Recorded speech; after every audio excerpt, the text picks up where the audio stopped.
Dia 31 de dezembro. Segunda Crônicas, capítulo 36. O povo da terra tomou a Joacás, filho de Josias, e o fez rei em lugar de seu pai em Jerusalém.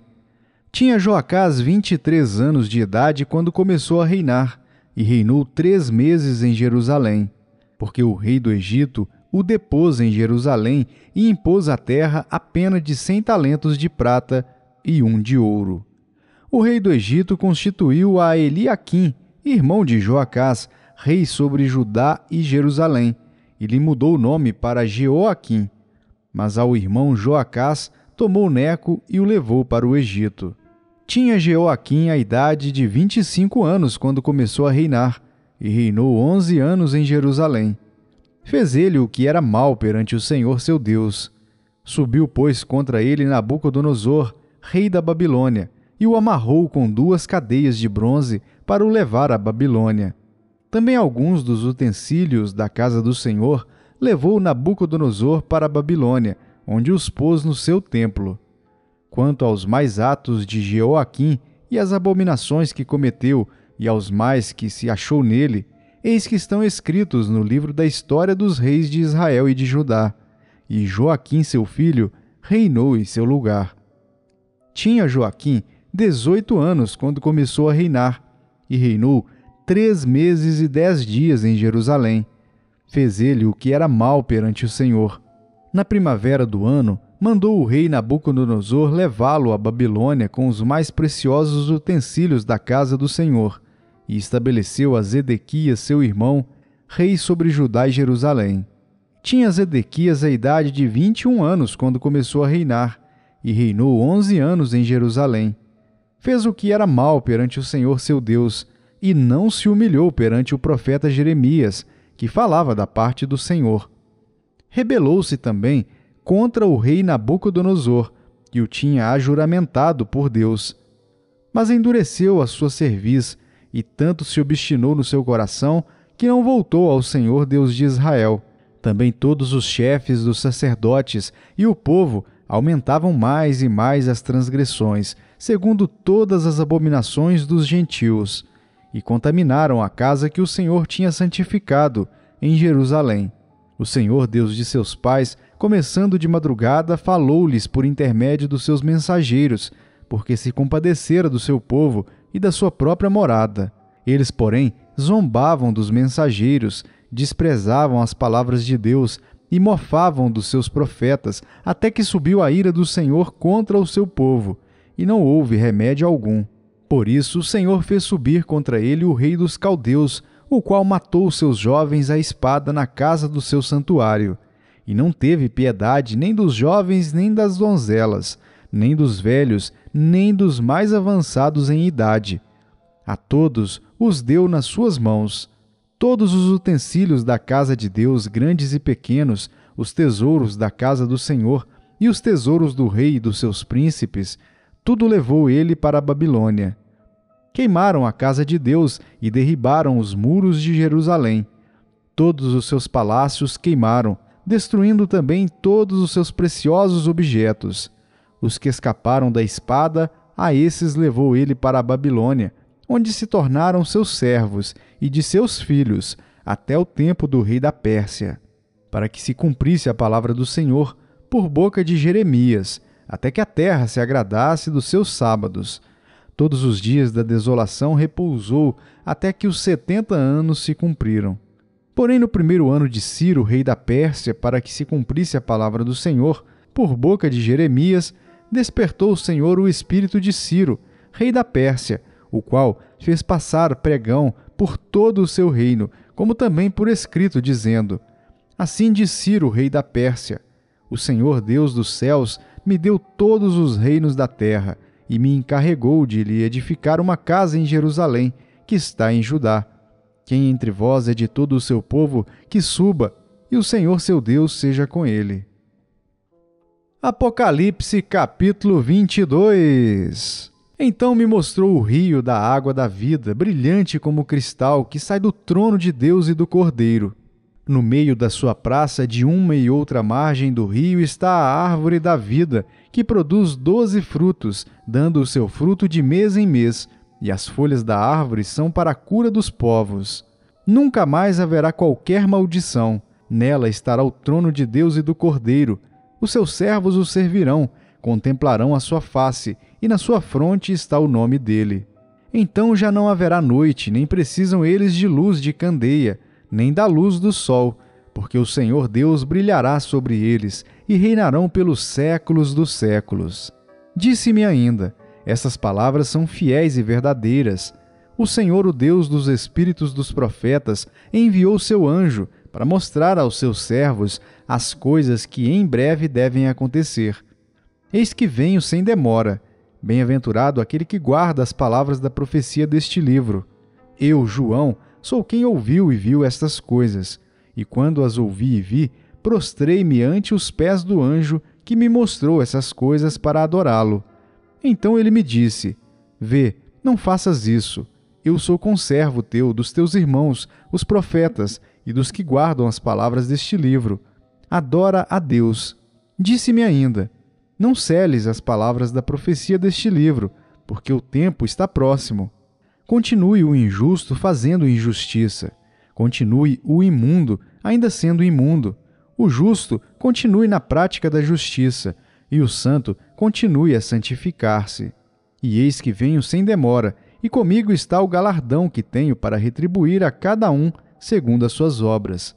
Eu sou o Alfa e o Ômega, o primeiro e o último, o princípio e o fim. Bem-aventurados aqueles que lavam as suas vestiduras no sangue do Cordeiro, para que lhes assista o direito à árvore da vida e entrem na cidade pelas portas. Fora ficam os cães, os feiticeiros, os impuros, os assassinos, os idólatras e todo aquele que ama e pratica a mentira. Eu, Jesus, enviei o meu anjo para vos testificar estas coisas às igrejas. Eu sou a raiz e a geração de Davi, a brilhante estrela da manhã. O Espírito e a noiva dizem: Vem. Aquele que ouve, diga: Vem. Aquele que tem sede, venha, e quem quiser, receba de graça a água da vida. Eu a todo aquele que ouve as palavras da profecia deste livro testifico: se alguém lhes fizer qualquer acréscimo, Deus lhe acrescentará os flagelos escritos neste livro. E se alguém tirar qualquer coisa das palavras do livro desta profecia, Deus tirará a sua parte da árvore da vida, da cidade santa e das coisas que se acham escritas neste livro. Aquele que dá testemunho destas coisas diz: certamente venho sem demora. Amém. Vem, Senhor Jesus. A graça do Senhor Jesus seja com todos. Malaquias capítulo 4. Pois eis que vem o dia e arde como fornalha. Todos os soberbos e todos os que cometem perversidade serão como o restolho. O dia que vem os abrasará, diz o Senhor dos Exércitos, de sorte que não lhes deixará nem raiz nem ramo. Mas para vós outros que temeis o meu nome, nascerá o sol da justiça, trazendo salvação nas suas asas. Saireis e saltareis como bezerros soltos da estrebaria. Pisareis os perversos, porque se farão cinzas debaixo das plantas de vossos pés, naquele dia que prepararei, diz o Senhor dos Exércitos. Lembrai-vos da lei de Moisés, meu servo, a qual lhe prescrevi em Horebe, para todo o Israel, a saber, estatutos e juízos. Eis que eu vos enviarei o profeta Elias, antes que venha o grande e terrível dia do Senhor. Ele converterá o coração dos pais aos filhos, e o coração dos filhos a seus pais, para que eu não venha e fira a terra com maldição. João capítulo 21. Depois disto, tornou Jesus a manifestar-se aos discípulos junto do mar de Tiberíades, e foi assim que ele se manifestou. Estavam juntos Simão Pedro, Tomé, chamado Dídimo, Natanael, que era de Caná da Galileia, os filhos de Zebedeu e mais 2 dos seus discípulos. Disse-lhes Simão Pedro: Vou pescar. Disseram-lhe os outros: Também nós vamos contigo. Saíram e entraram no barco, e naquela noite nada apanharam. Mas ao clarear da madrugada, estava Jesus na praia. Todavia, os discípulos não reconheceram que era ele. Perguntou-lhes Jesus: Filhos, tendes aí alguma coisa de comer? Responderam-lhe: Não. Então lhes disse: Lançai a rede à direita do barco e achareis. Assim fizeram, e já não podiam puxar a rede, tão grande era a quantidade de peixes. Aquele discípulo a quem Jesus amava disse a Pedro: É o Senhor. Simão Pedro, ouvindo que era o Senhor, cingiu-se com sua veste, porque se havia despido, e lançou-se ao mar. Mas os outros discípulos vieram no barquinho puxando a rede com os peixes, porque não estavam distantes da terra, senão quase 200 côvados. Ao saltarem em terra, viram ali umas brasas, e em cima peixes, e havia também pão. Disse-lhes Jesus: Trazei alguns dos peixes que acabastes de apanhar. Simão Pedro entrou no barco e arrastou a rede para a terra, cheia de 153 grandes peixes. E não obstante serem tantos, a rede não se rompeu. Disse-lhe Jesus: Vinde e comei. Nenhum dos discípulos ousava perguntar-lhe: Quem és tu? Porque sabiam que era o Senhor. Veio Jesus, tomou o pão e lhes deu, e de igual modo o peixe. E já era esta a terceira vez que Jesus se manifestava aos discípulos, depois de ressuscitado dentre os mortos. Depois de terem comido, perguntou Jesus a Simão Pedro: Simão, filho de João, amas-me mais do que estes outros? Ele respondeu: Sim, Senhor, tu sabes que te amo. Ele lhe disse: Apacenta os meus cordeiros. Tornou a perguntar-lhe pela segunda vez: Simão, filho de João, tu me amas? Ele lhe respondeu: Sim, Senhor, tu sabes que te amo. Disse-lhe Jesus: Pastorei as minhas ovelhas. Pela terceira vez, Jesus lhe perguntou: Simão, filho de João, tu me amas? Pedro entristeceu-se por ele lhe ter dito, pela terceira vez: Tu me amas? E respondeu-lhe: Senhor, tu sabes todas as coisas, tu sabes que eu te amo. Jesus lhe disse: Apacenta as minhas ovelhas. Em verdade te digo que quando eras mais moço tu te cingias a ti mesmo e andavas por onde querias. Quando, porém, fores velho, estenderás as mãos e outro te cingirá e te levará para onde não queres. Disse isto para significar com que gênero de morte Pedro havia de glorificar a Deus. Depois de assim falar, acrescentou-lhe: Segue-me. Então Pedro, voltando-se, viu que também o ia seguindo o discípulo a quem Jesus amava, o qual, na ceia, se reclinara sobre o peito de Jesus e perguntara: Senhor, quem é o traidor? Vendo-o, pois, Pedro perguntou a Jesus: E quanto a este?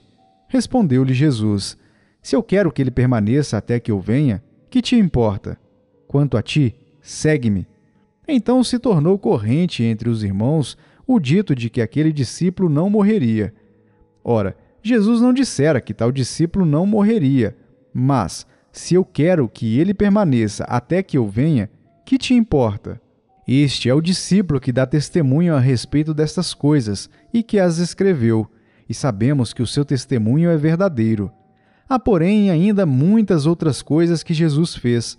Se todas elas fossem relatadas, uma por uma, creio eu que nem no mundo inteiro caberiam os livros que seriam escritos. Olá, você que me acompanha! Finalizamos a devocional da Leitura das Escrituras 2024. Juntos, até aqui, lemos a Bíblia de Gênesis a Apocalipse, sendo o Novo Testamento lido 2 vezes, assim como o livro dos Salmos. Para mim foi um prazer e também um grande desafio. Eu já sabia do tamanho do desafio quando Deus colocou esse propósito no meu coração lá atrás, no final do ano passado. Mas os desafios foram maiores do que eu imaginava. Às vezes a voz não estava legal, às vezes tinha um compromisso ou outro, seja no trabalho, seja compromissos pessoais, uma viagem aqui, outra ali. Mas eu pude, pela graça e a misericórdia de Deus, concluir junto de vocês esse propósito, essa leitura das Escrituras. Lá em janeiro, quando a gente começou, segundo o estúdio, dados do estúdio do YouTube, cerca de 1.500 a 1.900 pessoas iniciaram esse propósito nas primeiras semanas, nos primeiros dias. Depois esse número foi caindo gradualmente. E da metade do ano para cá, nós finalizamos esse propósito com uma média diária de 300 a 350 leitores das Escrituras.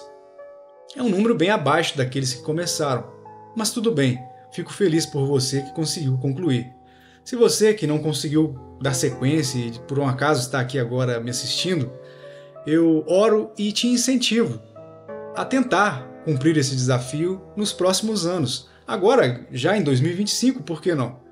O link com a playlist da leitura devocional está aqui na descrição do vídeo. Eu espero que tenha sido tão edificante para vocês quanto foi para mim. Espero que aqueles que fraquejaram na fé possam ser resgatados e fortalecidos em 2025. Que possamos focar, prosseguir para o alvo, sem perder esse alvo de vista. Na leitura das Escrituras, na comunhão com os irmãos, na oração, nos meios de graça que o Senhor nos concede para nos fortalecermos uns aos outros. Eu espero que em 2025 você possa crescer aquilo que você não conseguiu crescer em 2024. E lembre-se que apesar dos nossos pecados, o Senhor continua fiel, com a sua aliança intacta. Ele disse também, certa vez perante Pilatos, o meu mundo, o meu reino, melhor dizendo, não é deste mundo. Ele quis dizer o quê? O reino do Senhor Jesus não é um reino político, não é um reino transitório, passageiro, é um reino eterno, espiritual. Então que possamos, mediante a esse exemplo do Senhor Jesus, focarmos que nosso compromisso, em primeiro lugar, deve ser, como disse Jonathan Edwards, Senhor, grave a eternidade nos meus olhos. Claro que podemos e devemos nos envolver com as coisas do mundo, como, por exemplo, política, exercendo nossa cidadania, a fazeres profissionais, porque do suor do teu rosto comerá o homem, e uma série de coisas do dia a dia, que compete sim ao cristão se envolver, mas que esse não seja o principal foco, a ênfase de nossas vidas. Que isso não venha nos distrair.